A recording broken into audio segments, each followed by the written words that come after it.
Boa tarde, meus amigos. Aqui é o professor André Studart, um dos sócios do Instituto Intelergs. Hoje eu tenho o prazer de estar aqui com a professora Thaís Cidrão, que foi nossa mestre pela Unicristos, foi aluna da nossa primeira turma do mestrado em Direito da Unicristos e hoje exerce a função de magistério junto à Unifametro, lecionando disciplina de Direito Administrativo, Direito Constitucional e Ciência Política. Boa tarde, professora Thaís. Boa tarde, obrigada a todos por me receber.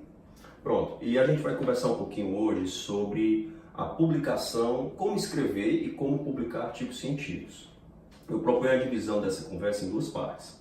Primeiro, como escrever um artigo científico e segundo, como publicar artigos científicos, já que essa segunda fase ela funciona com base em uma estratégia fundamental para quem quiser ser bem-sucedido em matéria de publicação. Então vamos lá, professora Thaís? Vamos sim. Professora Thaís, como é que se escreve um artigo científico? A gente divide esse artigo em quantas partes? Questão da bibliografia, diga aí pra gente. Perfeito. O curso vai ser dividido, como você bem falou, em duas partes. O Rodolfo vai ficar responsável por essa parte de como escrever, como elaborar um artigo científico, começando do zero. E eu, no período da tarde, vou ficar responsável com a parte de publicação desse artigo científico. Primeiramente, muitos alunos, muito mesmo, vêm me perguntar sobre qual é o primeiro passo, da onde é que eu começo. Será que é procurando um tema? Eu quero escrever sobre direito de família ou a adoção no Brasil. Veja bem, você não tem um tema ainda. Você tem um assunto sobre o qual você quer escrever, mas esse tema ele precisa ser aprofundado, você precisa partir de uma pergunta-problema, quer dizer, qual é a problemática fática, jurisprudencial, doutrinária que você quer explorar no seu artigo, né? E a partir disso a gente vai propor a elaboração de um esqueleto, em que você vai repartir esse artigo em pedaços que vão se chamar resumo, introdução, o desenvolvimento, que pode ou não ser dividido em capítulos e subcapítulos, conclusão e referências.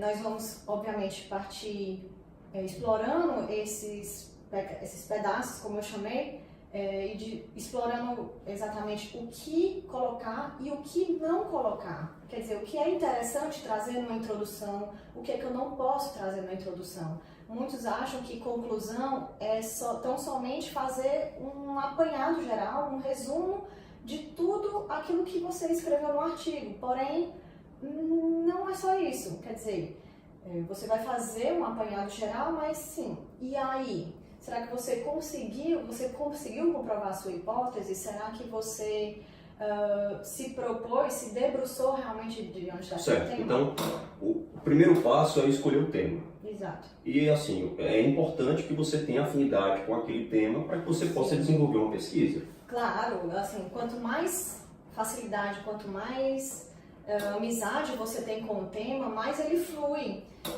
Por exemplo, eu jamais daria para escrever sobre direito previdenciário, porque eu não tenho afinidade sobre o tema. Mas direito internacional, direito constitucional, claro que vai fluir mais fácil para mim. Certo, então eu escolhi o tema.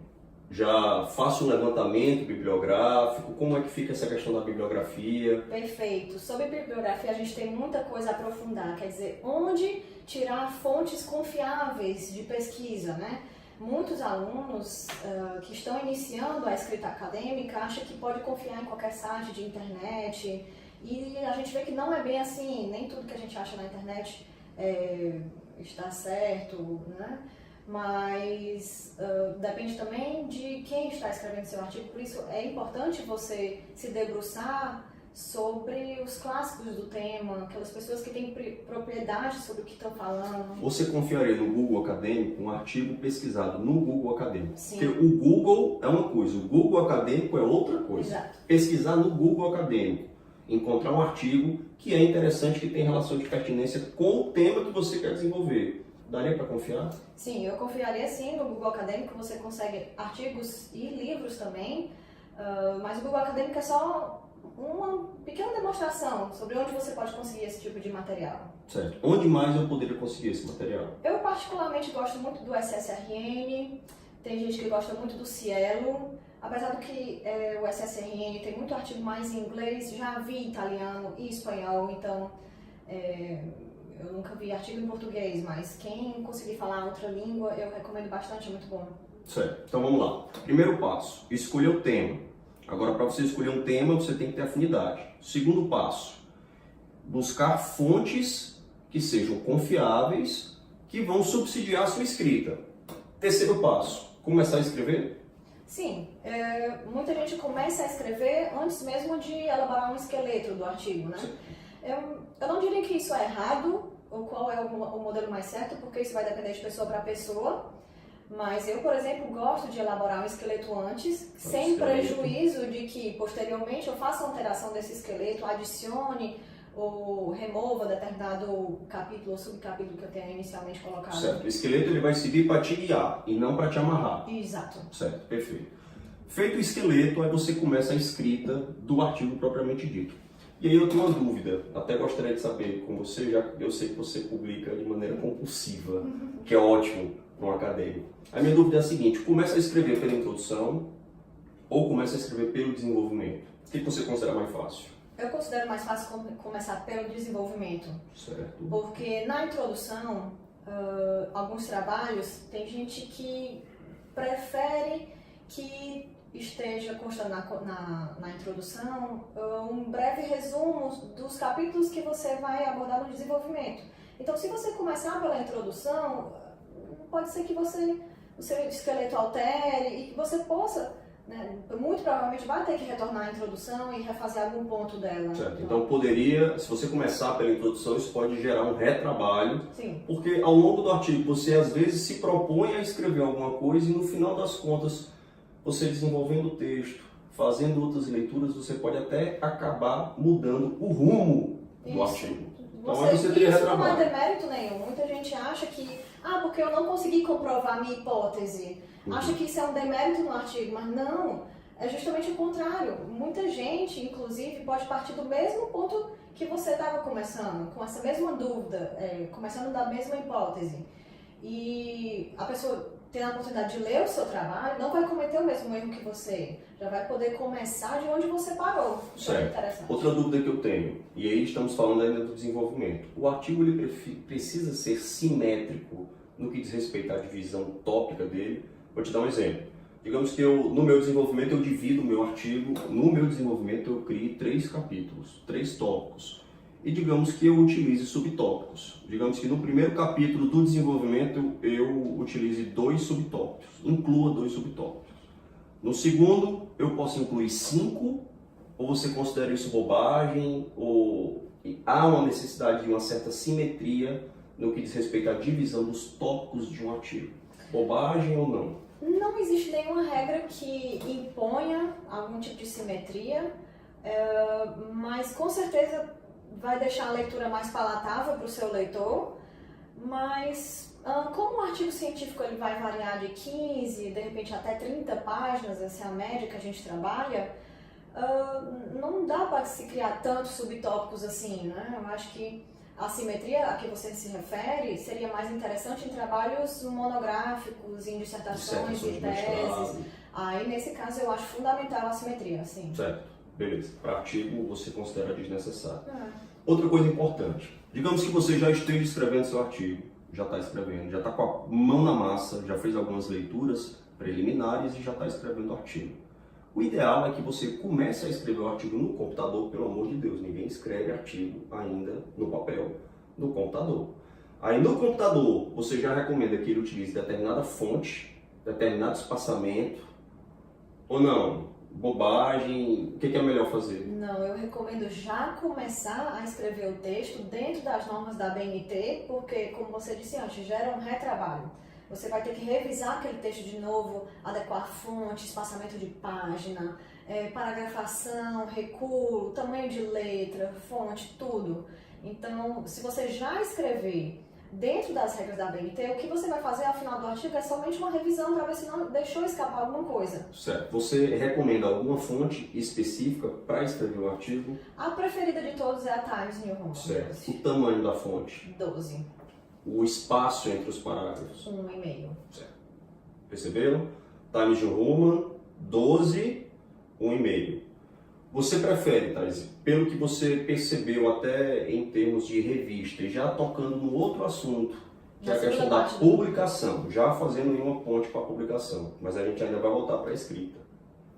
Você acha melhor o sistema autor-data ou o sistema nota de rodapé? Porque são dois sistemas hoje que são utilizados e vocês encontram revistas acadêmicas que ora pedem autor-data, ora pedem rodapé. Infelizmente não existe uma regra padrão para todas as revistas, mas existe uma regrinha que acaba sendo utilizada pelo maior número de revistas que pelo menos tem um qualis melhor. Você recomendaria qual dos dois? Eu recomendo sempre, é meu preferido, escrever já pelo autor-data. A tendência que eu vejo nas revistas, não só de qualis mais altos, mas de uma forma geral, é a adoção do sistema autor-data. E o sistema francês, que é o comumente chamado de rodapé, ele está ficando mais esquecido. Isso. Mas apesar de que existem ainda as revistas que usam o sistema de rodapé, o sistema francês, revistas boas, inclusive. Uhum. O sistema autodata, para quem não está familiarizado, é aquele sistema em que você faz a referência, aí abre um parênteses e dentro do parênteses você coloca o autor, o último nome do autor, o ano da publicação e a página. Coloca ou não coloca a página? Depende. O sobrenome ele tem que vir em caixa alta, né? Certo. Vírgula, ano, a página. Você só obrigatoriamente, né? Obrigatório botar se você estivesse referenciando uma citação direta do autor. Se você estiver referenciando uma citação indireta, você não é obrigado a colocar a página. Você também não é obrigado a colocar a página se você, por exemplo, estiver lendo um documento online. No caso, você bota sobrenome, vírgula, ano, vírgula, online. Um artigo que você tirou do Google Acadêmico, por exemplo, da plataforma Square, pronto. Beleza. Certo. Outra dúvida. E para quem... Porque hoje o livro eletrônico está ficando cada vez mais difundido e sendo utilizado como fonte de pesquisa. Você, por exemplo, lê um livro pelo Kindle, pelo Leve da Saraiva, pelo Kindle da Amazon. Só que a posição do Kindle é diferente. Sim. Como é que eu deveria citar a posição do Kindle? Normalmente se coloca 100 páginas, SP, para determinar. SP. Uhum. Certo. Então, olha lá, gente. Primeira coisa, escolher um tema legal. Você tem que ter familiaridade com esse tema. Segunda coisa, começar a fazer um levantamento bibliográfico, tendo cuidado com as fontes. Terceira coisa, fazer o esqueleto. Quarto, você começar a escrever preferencialmente pelo desenvolvimento. Fechei o desenvolvimento, preferencialmente utilizando o autor-data, já com um padrão que normalmente é seguido pelas regras, os padrões das regras da BNT, time Junuma, espaço 1,5, 12. E aí, digamos que eu fechei o meu desenvolvimento. Aí eu faço o quê? Você vai partir para a sua conclusão. Eu faço antes a conclusão ou a introdução? A introdução, juntamente, tanto faz, na verdade. Eu gosto de começar pela conclusão, porque, e aí, finalizando, óbvio, eu vou para a introdução, que eu vou fazer um apanhado geral, vou determinar a metodologia que eu utilizei, etc e tal. E, por fim, a última coisa que você vai fazer dentro do seu artigo é o resumo. O resumo. Porque você, inclusive, muita gente não sabe, mas você deve trazer a sua conclusão dentro já do resumo. Do resumo. Exato. Certo. Tamanho do resumo, tamanho da conclusão, tamanho da introdução. Digamos assim, para um artigo de 15 páginas de desenvolvimento, qual é o tamanho ideal de conclusão e de introdução, se você estivesse avaliando um artigo, e de resumo? Perfeito. O resumo não é questão de tamanho, mas de palavras, contagem de palavras. Certo. Até 250 palavras. Fonte 12 normal, espaçamento simples. Na conclusão, eu diria que um artigo de até 15 páginas, ele não deve de jeito nenhum ultrapassar uma página inteira. Ele deve ser menor do que isso, com certeza dá para fechar bem o que você escreveu em 15 páginas. Certo. Linguagem em primeira pessoa do plural ou em terceira pessoa do singular? Complicadíssimo. A regra geral e a preferência nacional é pela terceira pessoa, mas, de novo, não existe regra nenhuma que proíba você escrever de primeira pessoa. Primeira pessoa do plural ou pode-se usar a primeira pessoa do singular? No singular também, primeira pessoa no geral. Existem pessoas que não veem com bons olhos a escrita em primeira pessoa, principalmente artigos de uma ciência jurídica, por exemplo. Mas não existe uma regra que proíba você escrever em primeira pessoa. Não. Certo, mas aí deixa eu te perguntar uma coisa. Eu prefiro também utilizar a terceira pessoa do singular porque o texto ele fica mais técnico e imparcial. Sim, com certeza. Mas é muito comum ver por aí pessoas que utilizam a terceira pessoa do singular como regra, mas vez ou outra utilizam primeira pessoa do plural. Não pode. Pode? Não pode. De jeito nenhum. Não. Ou você escreve todo em primeira pessoa, ou em terceira pessoa, você não pode sair misturando, da mesma forma como você não pode misturar dentro do mesmo artigo. Isso acontece bastante. O sistema francês e o sistema ortográfico. Tá certo, perfeito. Escolha um padrão e siga ele até o final. Certo. Outra coisa, isso aí é uma dúvida também bem comum entre quem escreve artigos científicos. Eu posso citar entre as referências bibliográficas livros que não aparecem no meu artigo? Não faça isso. Alunos de graduação, principalmente, cometem muito esse erro na monografia, de citar artigo, não, mas porque ele me ajudou na construção do pensamento. Não. Se naquele determinado ponto, naquele tópico, ele te ajudou a construir aquele pensamento, faça uma referência, abra uma nota de rodapé, dê algum jeito de citar ele dentro do seu texto. Porque você não deve trazer na sua referência bibliográfica obras que você não citou ao longo do seu trabalho. Não faça isso. Outra dúvida, na verdade é uma observação, eu gostaria de saber a sua opinião. Eu considero particularmente o resumo talvez a principal parte do seu trabalho. E por isso, se você for fazer o seu resumo, que como disse a professora Thaís, tem que ser a última parte do trabalho, porque o trabalho tem que estar pronto para você poder resumir e colocar no resumo a conclusão do trabalho. Esteja inspirado, porque o resumo é o outdoor do seu trabalho. É isso mesmo? É verdade, é verdade. E já puxando com a segunda parte do curso, né? Quando você vai pegar esse seu produto final, que é o seu artigo já pronto, e você vai submeter ele a um periódico, uma revista científica, como a gente chama, o seu artigo vai passar por duas avaliações, seja ele o Desk Review e o Double Blind Review. No Desk Review, o editor ele vai dar uma olhada no seu artigo, mas como ele avalia centenas de artigos ao mesmo tempo, não tem como ele ler o seu trabalho na íntegra. Então ele escolhe alguns pontos-chave para ler, saber se seu trabalho é interessante, se encaixa nas linhas de pesquisa daquela revista, para só então mandar para o Double Blind Review. E as partes principais que os editores eles se apegam é resumo, introdução e referências bibliográficas. Então, pode citar curso nas referências bibliográficas, curso, manual, o manual de direito previdenciário é o único que pode. Não, nem o manual de direito previdenciário.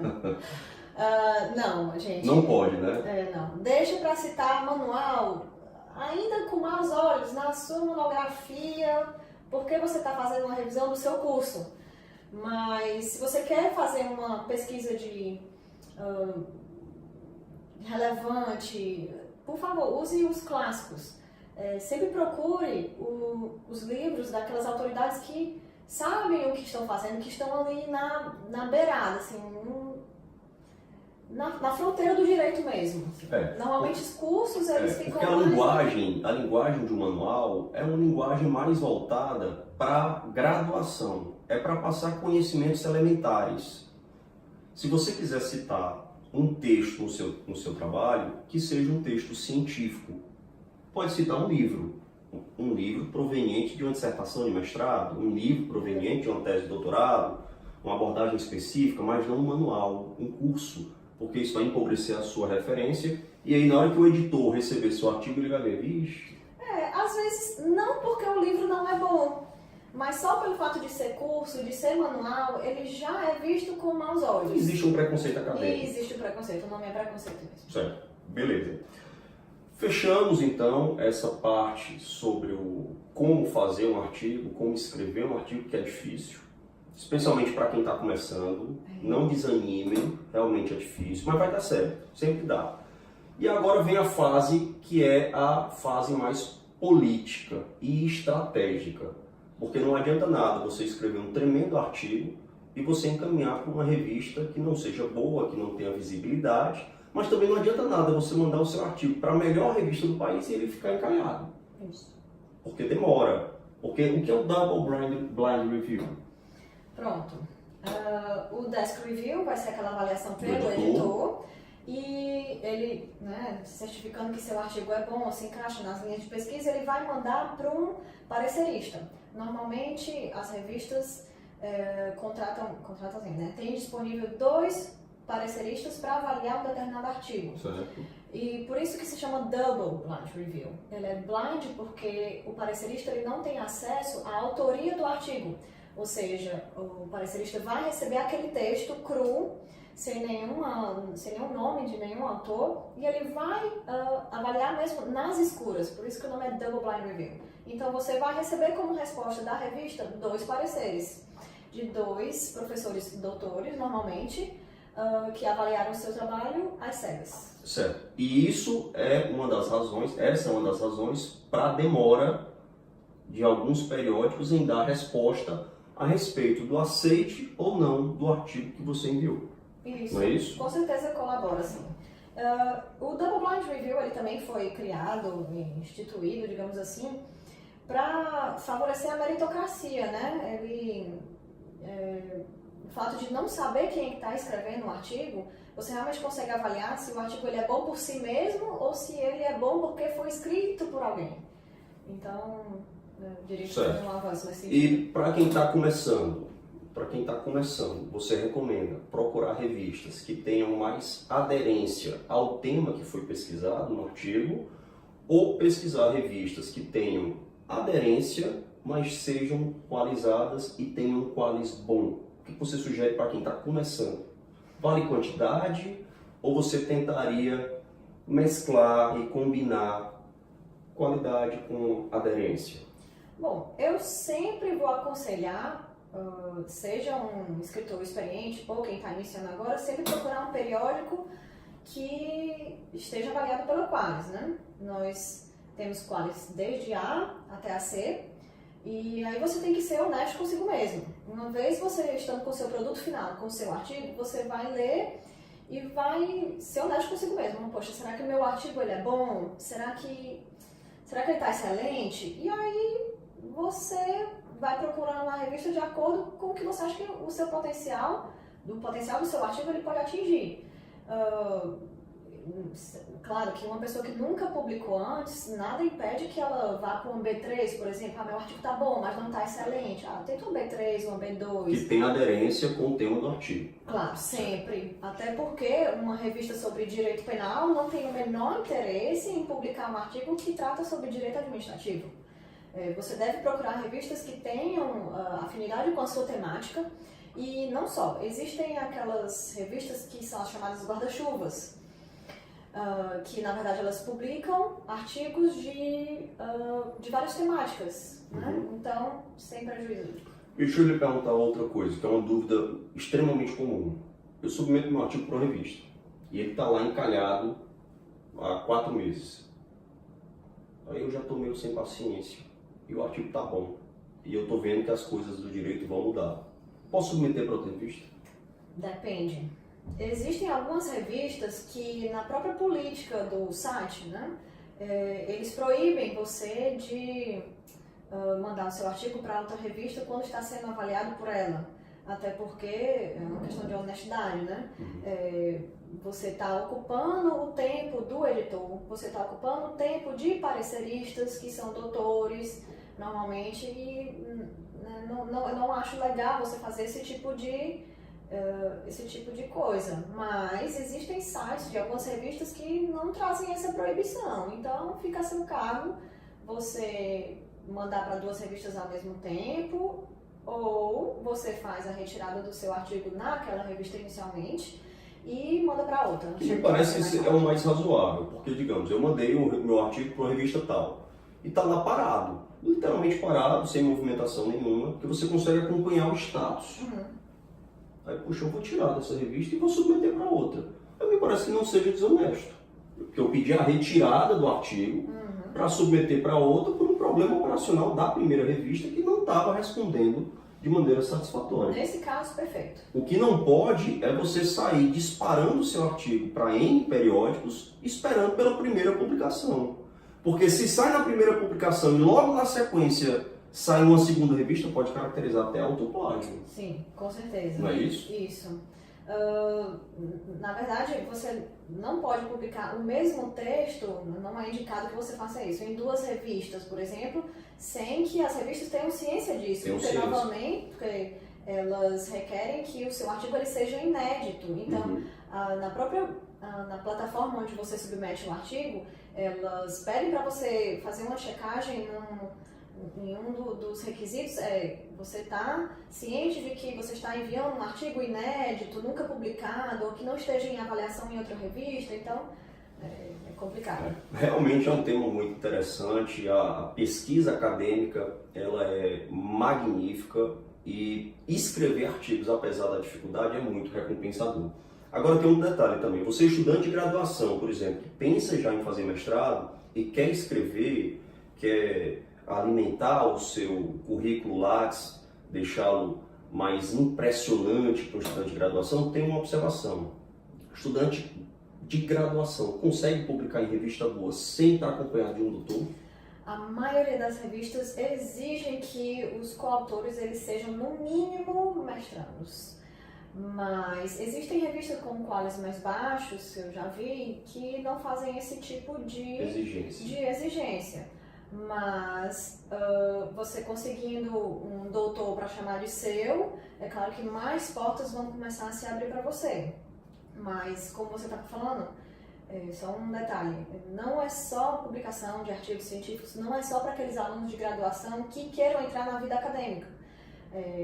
Advogados que querem ser notados, digamos assim, na própria profissão, é uma maneira de ser visto, de ser lido, de ser conhecido no meio. É uma questão de status também, então não está só ligado à vida acadêmica. É verdade, é verdade. O importante é escrever bem, de preferência, publicar o que você escreveu, até para que você possa divulgar o seu estudo e compartilhar com outras pessoas que estejam estudando aquele mesmo assunto. Certamente, se o artigo for bom, você vai ser citado e isso ajuda a construir o seu nome de maneira respeitável. Com certeza. E nós, do Instituto Inteligence, vamos oferecer um curso exatamente sobre essa temática. Então, se você estiver interessado em se aperfeiçoar, aprender efetivamente como desenvolver, como escrever um artigo científico e depois tem que ter a estratégia. Não adianta nada você escrever e deixar salvo no seu computador. Tem que ter a estratégia para saber para quais revistas mandar, como mandar. Então, tudo isso faz parte do conteúdo programático. Nós temos a honra de ter no corpo docente desse curso a professora Thaís Cidrão e o professor Rodolfo, que inclusive é um dos editores, ajuda a fazer todo o projeto editorial de uma das melhores revistas aqui do Ceará. Professora Thaís, muitíssimo obrigado pelas suas considerações, muito enriquecedor, tenho certeza de que as pessoas que assistiram a essa apresentação de hoje, elas aprenderam um pouquinho, coisas importantes sobre produção acadêmica. Espero que sim. Obrigado, gente, um abraço para todos e até lá.